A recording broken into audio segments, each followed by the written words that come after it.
So, this report is all about fire detection and alarm systems. So, first is we're going to talk about fire alarm system. So, what is fire alarm system? Fire alarm systems detect products of combustion such as smoke, aerosol particulate, heat and light and provide early occupant notification to allow the safe egress of the occupants. These systems use various methods to detect the products of combustion, including various heat and smoke detection techniques. They use audible and visual alarms to alert and warn building occupants of a fire. In a residence, a fire alarm system may be composed of a few standalone units. Fire alarm systems in large buildings are more sophisticated. They include individual components such as smoke or heat detectors, control panels, fire command centers, communication centers, and alarm horns or speakers. So, fire alarm systems is all about heat or fire detector siya for the safety of people inside the building. So muna ang atong i-lesson karon. So next is ma-explain lang na siya ang kanigong ang kanigong mga heat detectors, smoke detectors, control panels is ma-explain lang na siya later sa tuang report. So ang next nato nga i-report is yes, ang smoke alarms. So smoke alarm is a fire safety device that detects the products of combustions and gives off an audible and or visual warning to building occupants. It is a smoke detector and alarm in one unit. They typically use an audible alarm signal to alert and warn building occupants of a fire. Smoke alarms are typically used in a single family homes, multifamily dwelling, and in some instances, light commercial applicants. Ionization and photoelectric are the types of commercially available smoke detectors used in these applications. Smoke alarms are powered by battery or hardwired into the building electrical system with a battery backup. In new construction, hardware units are typically required in common spaces on each floor and in bedroom. So, ang example sa itong mga smoke alarms is naa sa photo 21.22 o photo 21.23 which is makita na ninyo sa gilid. So, ang photo 21.22 a smoke detector in a finished ceiling of a commercial building. So, ang photo 21.23 is a hardwired smoke alarm in an unfinished ceiling of a residence. So makita ninyo ang difference sa duha ka buok, di ba? So ang isa ka smoke is finish na siya nga gi plaster siya sa isa ka finish nga building. So ma-explain lang ni siya further sa ko ang next nga slide. So di ba gi-mention gain na nga na ay duha ka type ang smoke which is ang ionization and photoelectric. So i-explain sa nako ni siya before. I-explain sa nako ni siya una ang smoke and heat detectors ma-explain na nako diri ang ionization og ang photoelectric. Diri po din yung mabalaan ang difference sa duha ka buok ug asa ang mas better na gamiton. So smoke and heat electro detectors. A smoke detector is a sensing device that identifies products of combustion in air. Heat detectors are sensing devices that recognize a high temperature or a rapid increase in temperature. In large buildings, smoke and or heat detectors are placed in building spaces and in the ductwork of air handling units. They are then connected to a fire alarm control panel which is designed to recognize the signal of the detector and alert building occupants of the fire through a separate alarm system. Conventional detectors typically use a signal that is electronically sent to a fire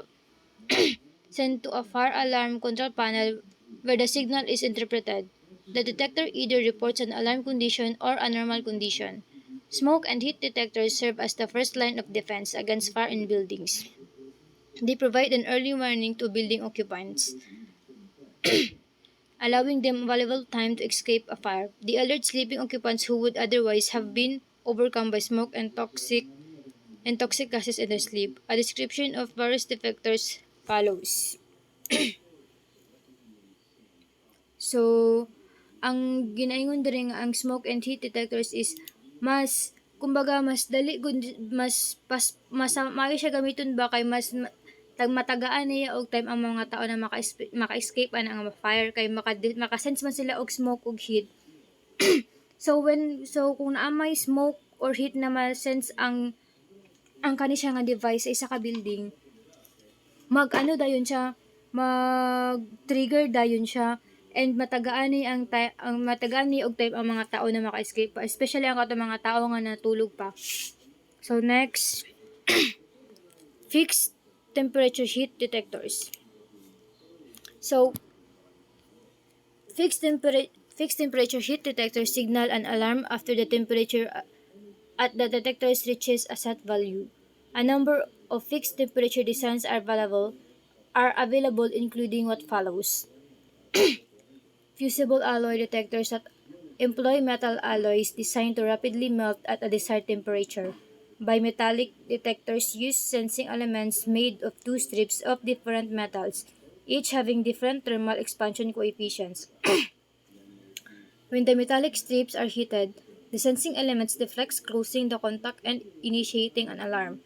Electrical conductivity detectors have a sensing element in which resistance varies as a function of temperature. Heat-sensitive cable detectors consist of two current carrying wires separated by heat-sensitive insulation that softens at the rated temperature, thus allowing the wires to make electrical contact. Liquid expansion detectors have a sensing element comprising a liquid that expands with an increase in temperature. Fixed temperature detectors are more suitable for properly protection rather than life safety applications. This is because, in many cases, spaces will be unattainable from smoke prior the ceiling temperature reaching the alarm threshold. This depends on the ceiling height, room configuration, and other factors.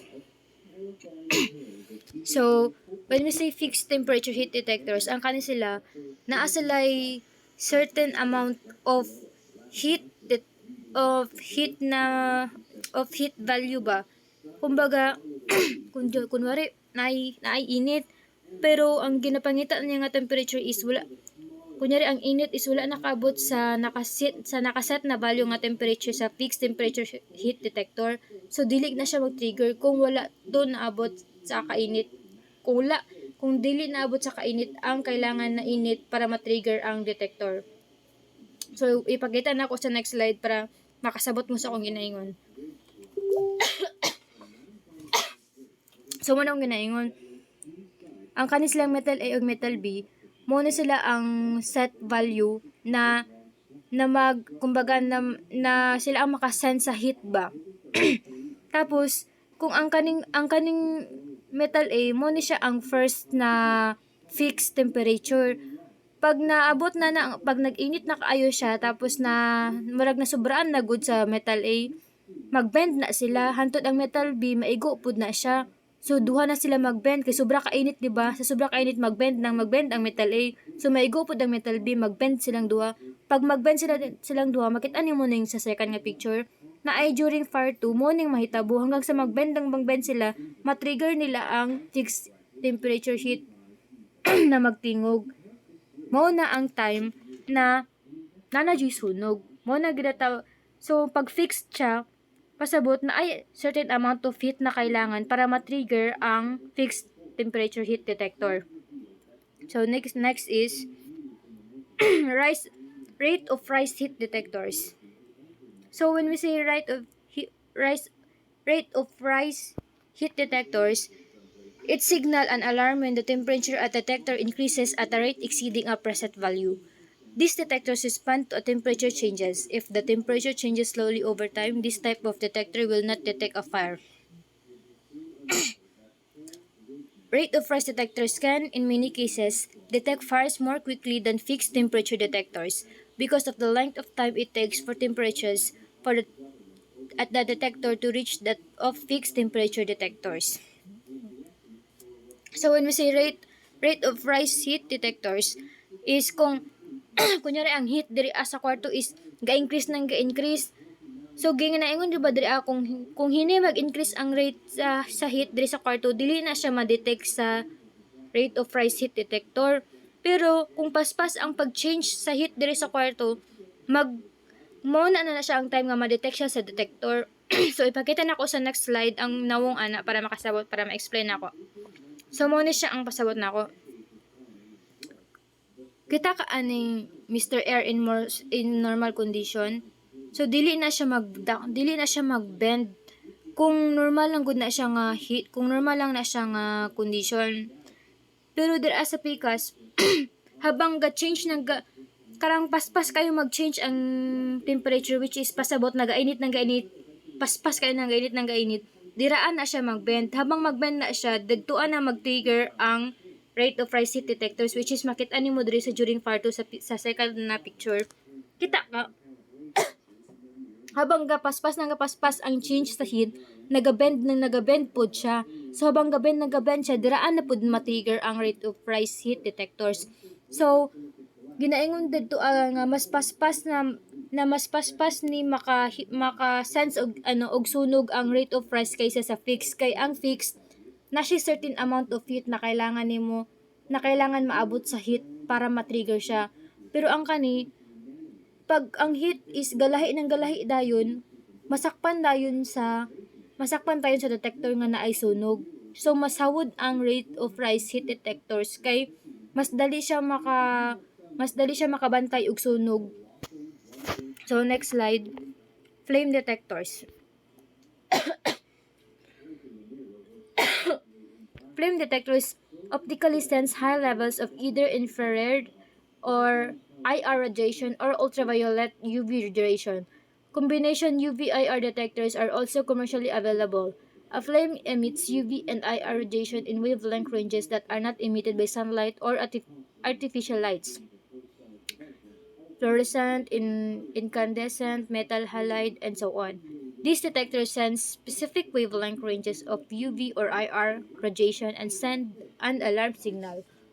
Although radiation travels in a straight line path, either reflector will detect reflected UV or IR radiation of wall, floor, and ceiling surfaces.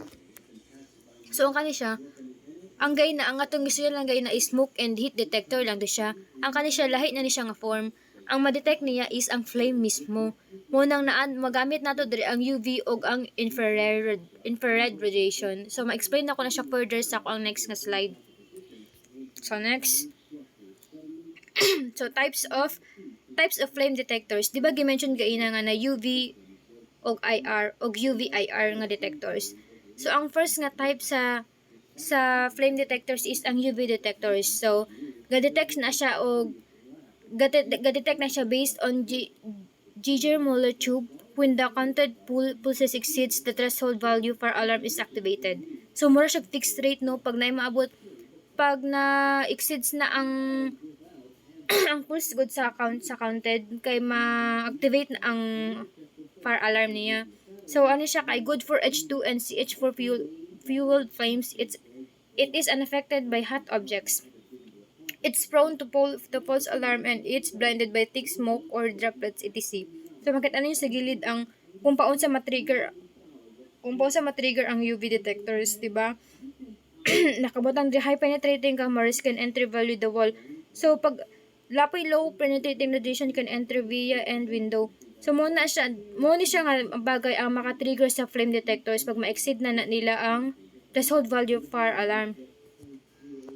So next. So ang first nato nag-explain gayna kay ang UV. Karon na pod IR, UV IR ug dual IR. So diri mabala nato ang differences sa upat ka buok sa types of flame detectors. So ang IR or infrared detectors good for hydrocarbon based flames. Some IR detectors have flicker and statistical analysis algorithms to minimize the effects of black body sources or false alarm sources. So mas kung i-compare man nato ang IR ug UV IR, lahi-lahi sila og gamit no. Ang UV kay ginagamit siya sa non-destructive chromatography detectors that measures the amount of ultraviolet or visible light. So sa light siya that is observed by components of a mixture being eluted off the chromatography column. Ang IR naman is a detector that reacts to infrared radiation. The two main types of detectors are thermal and photonic. The thermal effects of the incident IR radiation can be followed through many temperature-dependent phenomena. So, unsa man ni siya nga mag-work? Active infrared sensors work with radar technology, and they both emit receive infrared radiation. This radiation hits the objects nearby and bounces back to the receiver of the device. Through this technology, the sensor can not only detect movement in an environment but also how far the object is from the device. Habang ang UV-IR naman is very obvious naman siya, no, pero basahan na ako. Both UV and IR sources must be present and exceeding the threshold levels to activate the alarm in one configuration. In other, UV or IR sources presence can trigger the alarm. So, may tag UV IR detectors, ang duha ka component sa ang component sa IR ug UV is naa na siya diri kumbaga gisagol na combine na. Kumbaga kani siya UV, kani siya ultraviolet og infrared radiation na siya nga detectors. So mas kung i-compare nako sa tatlo, mas hawod na ni siya mag-advance na ba. So ang dual IR have longer detection ranges than UV or IR sensors and are more fuel specific in their applications. So when we say dual IR, kung i-compare nimo ang dual IR sa UV, mas hawod siya, mas longer siya og sensors mas longer siya og ranges or sensors. Kung i-compare po di mo ang dual IR sa IR, murag times 2 ka hawod ba? 'Di ba kung i-compare nimo ang dual IR sa UV, times 2 ka hawod ang dual IR, kumbaga mas longer ang ranges niya. Ingato pud sa dual IR sa IR detection sa IR detectors, mas times 2 ang longer sa dual IR. Ang longer ranges sa dual IR na maka-detect sila og flame. So next page is ionization smoke detector. So muna niya akong gingon kay na two types of smoke detectors. First is ioniz- ionization smoke detectors.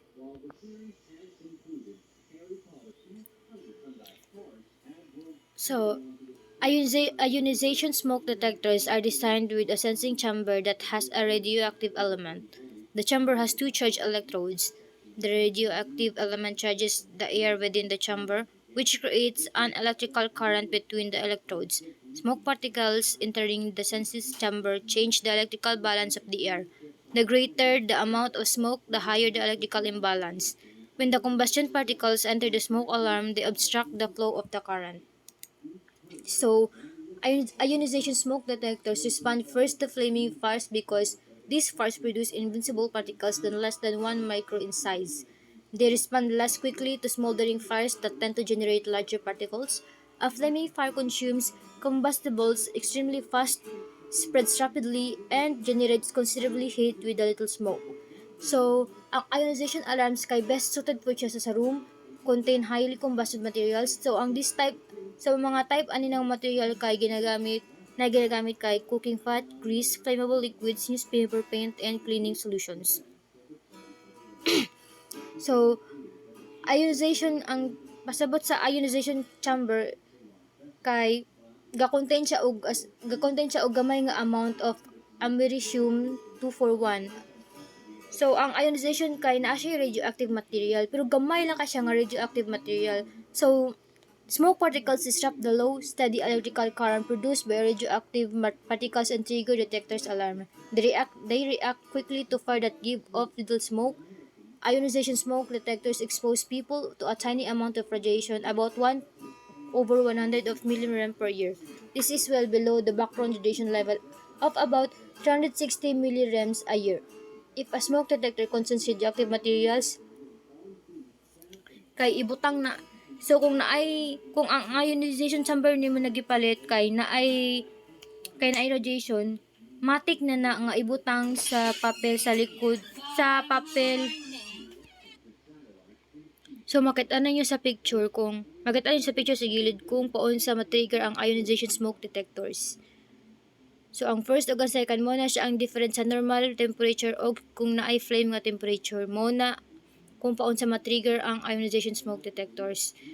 So next page, photoelectric smoke detectors. So Photoelectric smoke detectors use a light scattering or light obscuration principle. They contain a light emitting diode or LED that is adjusted to direct a narrow IR light across the unit's detection chamber.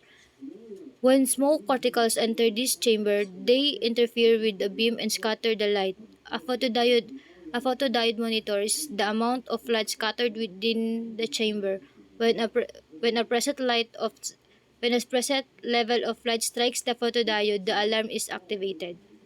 So murag siya ang photoelectric kay murag siya sa fixed rate alarm no kung naay kung ang katong spread good nga light within sa range ana nga photoelectric tapos ma-exceed niya ang preset value dito na ma-trigger ang photoelectric smoke detectors. Nakitaan man ninyo sa gilid, mas dali siya sabton sa gilid kay nakabutang na dira paunsa niya ma-detect ug paunsa kung mag-scatter ang light, paunsa niya ma-detect ang light. Ug paunsa pud siya ga-trigger. So, ang photoelectric smoke detectors kay slow good sila mag-respond sa smoldering fires. So ang smoldering fire generates large amounts of thick black smoke with a little heat and may smolder for hours before bursting into flames. Because photoelectric smoke detectors functions on visible smoke, they are more suitable for detecting large smoke particles produced by smoldering fires. Photoelectric models are best suited for living rooms, bedrooms, and kitchens. This is because these rooms often contain large pieces of furniture such as sofas, chairs, mattresses, and countertops, which will burn slowly and create more smoldering smoke than flames. These smoke detectors are also less prone to nuisance alarms in the kitchen area than ionization models. Nganong ano siya, kung i-compare nako silang duha no, unlike ionization detectors, ang kaning photoelectric smoke detectors kay gagamit siya og light source and light sensor to detect smoke. Once the smoke enters the detection chamber, the smoke particles block the light beam and partially reflect light onto the sensors. Mo na siya ang mag-trigger sa trip, mo na siya ang ga-turn sa trips sa alarm, ga-trigger sa alarm. So kung masawod ba ang photoelectric kaysa sa ionization? So ang ionization smoke alarms kay paspas sila mag-respond sa smoke sa ga-produce sa smoke kaysa sa photoelectric smoke. Kay di ba giingon mo yung smoldering fire kay slow siya mag-form og sunog tapos kailangan og black thick na light og temperature para ma-trigger ang iyahang alarm. So photoelectric smoke alarms tend to respond faster to the smoke produced by smoldering fires than ionization smoke alarms. So mas paspas makatrigger ang photoelectric sa smoke. Murag lahi man gud ang gamit sa duha ani man gud no. Ionization smoke alarm tends to respond faster to the smoke produced by flaming fires than photoelectric smoke alarms. Photoelectric smoke alarms tend to respond faster to the smoke produced by smoldering fires than ionization smoke alarms. So kasabot mo, lahi-lahi gud ilang gamit. ang ang ionization mas pa siya maka-respond sa smoke na ginahimo sa fire. Ang photoelectric pa siya mag-respond sa smoke na ginahimo sa smoldering fires. Lahi man ang flaming fires o smoldering fires. So silang duwa useful gapon silang duwa in a different way. So next slide. So mo lang gyapon ni siya kumbaga gi-explain na mo gud nako ning duha no, so gipakita lang nako diri nga slide, mas gusto nako siya na masabtan ninyo ba mo nagibutang nako silang duha diri So dili naman ako siya kailangan i-explain no, kay explain na nako siya gaino. Ug ang difference sa duha. So next slide. Air sampling smoke detectors. So air sampling smoke detectors use a similar approach to light obscuration detectors. However, a laser or xenon tube is typically used as a light source. Unlike conventional smoke detectors that passively wait for smoke to reach them, air samples are continuously drawn through a sampling paper network to the detection chamber. A filter assembly screens out large airborne dust particles Once inside the detector, the samples are exposed to a light beam that bounces light of small particles released by the combusting materials in the protected area. The scattered light is converted to an electronic signal and passed to the control system. So sa gilid nga picture makita ninyo mo na siya ang ginatawag nga air sampling smoke detectors. So nakabutang siya sa taas na nakalinya mo siya tube good na ginagamit. So pag makadetect sila og fire, ang kato nga tube kay ang particles gud atong tube kay mag-spread sila andud katong sa linya. Andud sa magkalat good. So an air sampling detector nagakonsist siya og piping or tubing distribution network na nagadagan sa detector sa area na ginaprotektahan ato. An aspiration fan in detector housing draws air from the protected area back to the detector through air sampling ports, piping, or tubing. At the detector, the air is analyzed for fire products. Air sampling smoke detectors are capable of detecting a fire at its earliest stage bago pa mukalat ang fire. Kay ma-detect na to siya og makalat na to. Traditional spot type detectors passively detect smoke or heat in their immediate area. Air sampling smoke detectors actively pulls room air through a piping network to its detection chamber where it can be where it can detect the presence of particles that are created on the very early stage of combustion even before smoke is visible. So hawod kayo ang air sampling smoke detector kay once na asali ma-detect nga gamay nga smoke, magkalat dayon siya paadto sa area sa air sampling smoke detector na mo pud ang reason nga na maga-trigger siya bago pa mukalat ang kato nga sunog. So next slide is manual pull stations. So manual pull stations are lever-like devices mounted on a wall or pole in strategic places in the building and that are connected to a building fire alarm control panel or directly to the municipal or district fire alarm system. When the pull station lever is pulled, an alarm is sounded. Some models are contained behind a glass cover that is broken before the device can be operated. The need to break the glass cover reduces the frequency of false alarms. Manual pull stations are available commercially in both indoor and weatherproof outdoor models. So sa image sa gilid mo na siya ang manual pull stations. When we say manual pull stations, kung naay sunog, di ba magtaranta man taan na? So kakita mo anang mga manual pull stations dira sa KCC, sa mall, sa mga gaysano. Naaman na sila mga karang imo lang gud siyang i-pull tapos magtigog na to nga alarm para ma-alarm pud tanan para ma-warningan pud tanan tao nga naay sunog. So naa sila time nga mag-escape ana nga lugar. Muna siyang ginatawag nga manual pull stations para kung makakita ta og sunog nagkakalat na kumbaga i-pull na lang nato to para ma-warningan tanan dito nga lugar, tanan ato nga location nga wala pa nakabalungan na aday sunog, napasalay time nga makatakas. So next slide is alarms.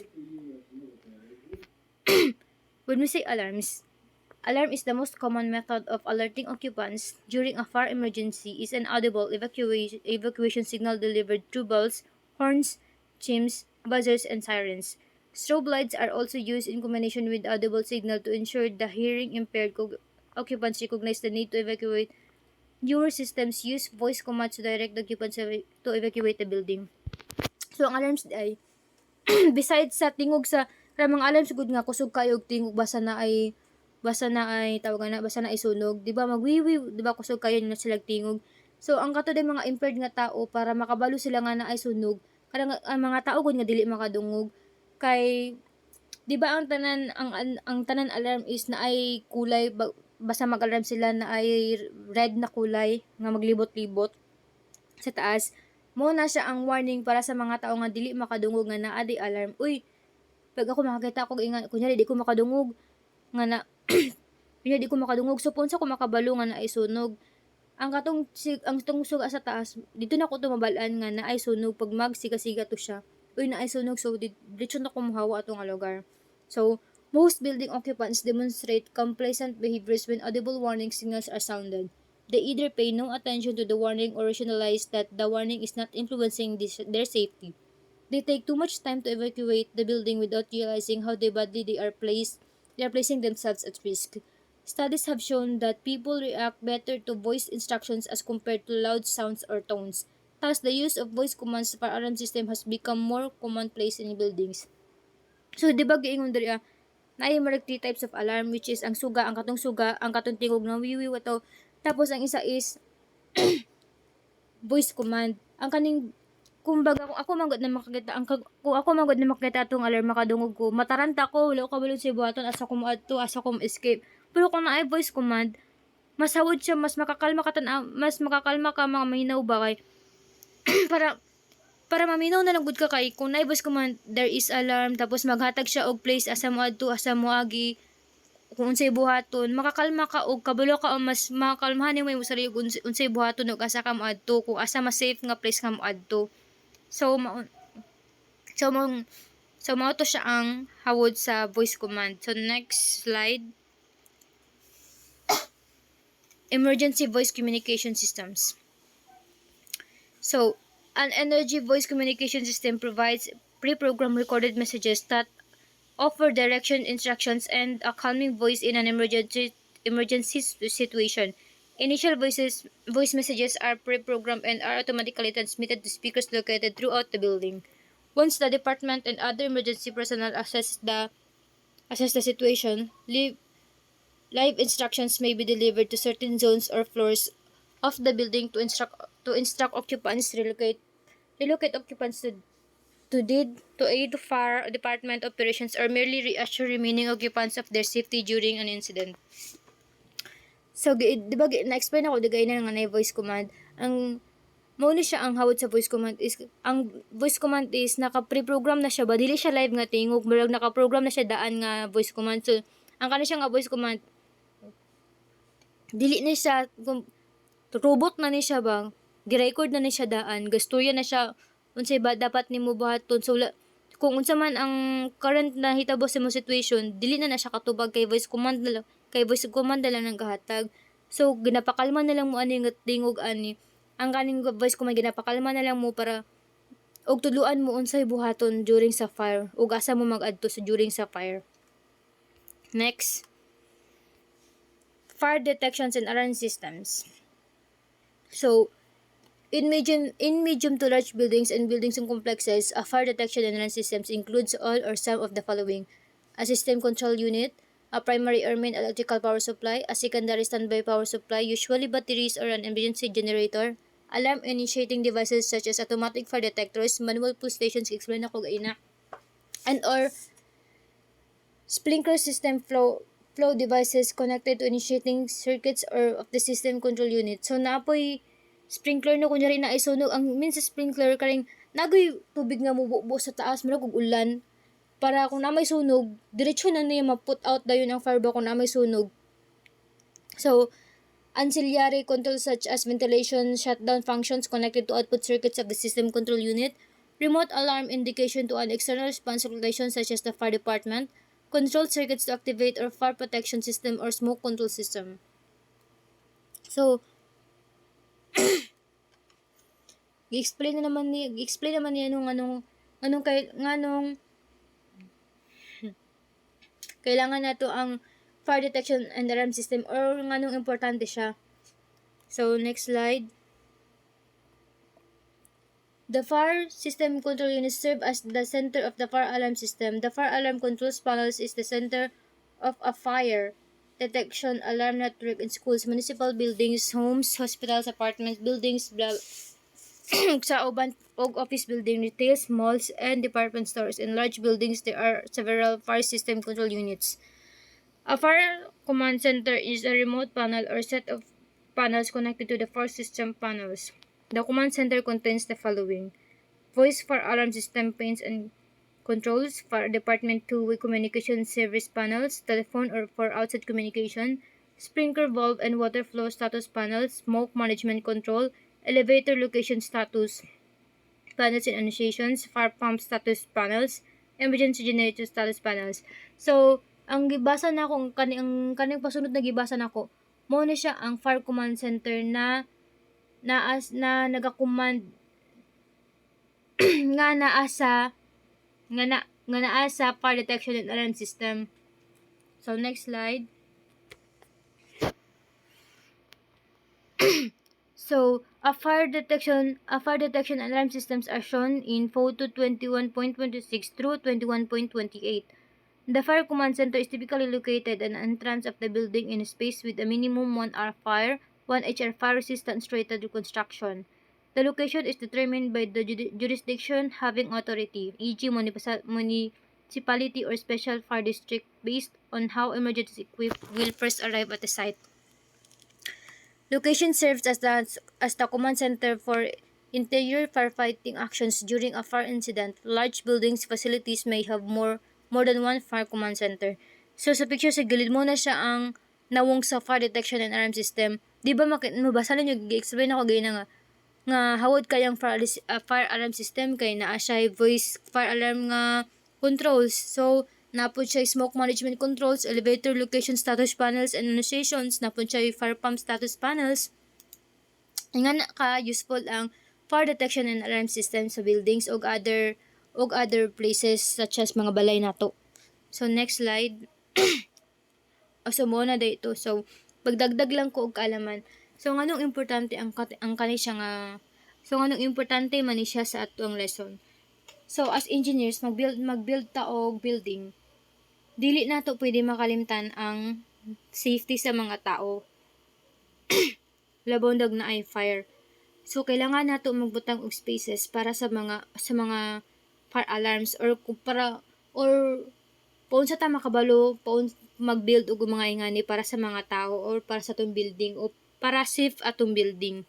Para safe dat anan atong building sa mga tao. Thank you, mao lang to.